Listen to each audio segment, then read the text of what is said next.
दोस्तों नमस्कार। पंचशील गृह शिक्षा चैनल में आपका स्वागत है। भैया मैं शत्रुघ्न लाल।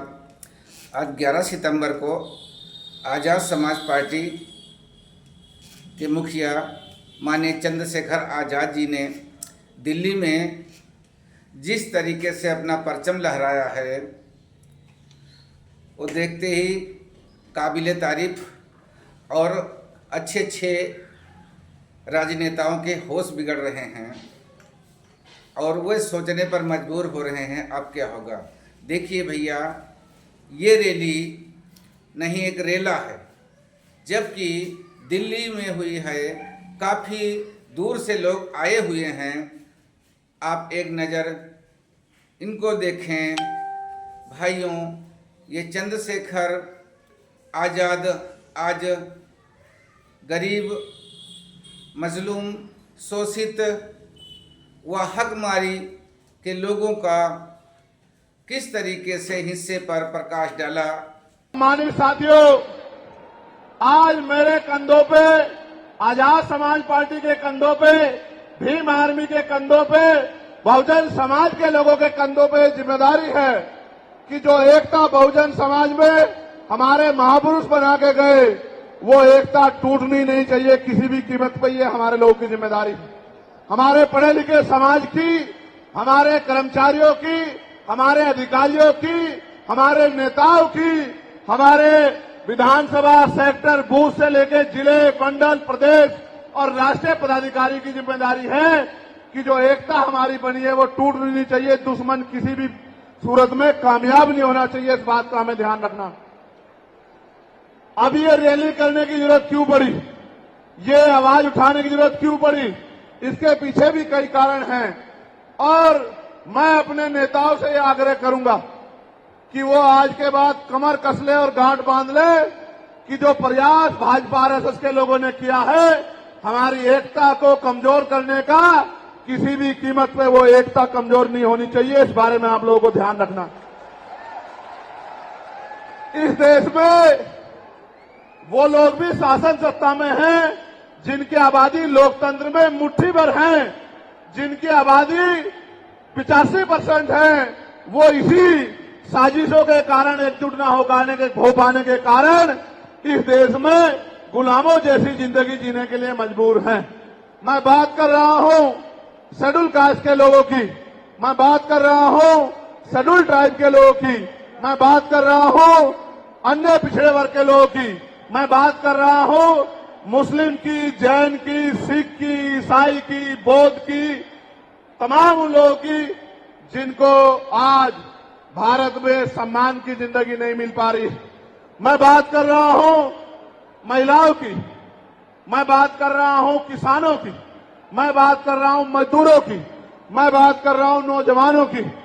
मैं पहले जो विषय है उस पर अपनी बात रखूंगा, फिर मुझे अपने दिल की बात आपको कहनी है।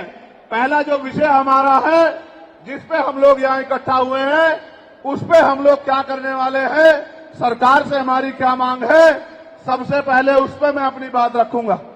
हमारी पहली मांग ये है कि 1931 के बाद इस देश में सभी जाति धर्मों के लोगों की जनगणना नहीं हुई है। जब तक जनगणना नहीं होगी तो ये नहीं पता लगेगा कि schedule caste, schedule tribe, backward के लोगों को कितनी उनकी आबादी और कितना सम्मान उनको मिल रहा है, कितनी हिस्सेदारी उनको मिल रही है।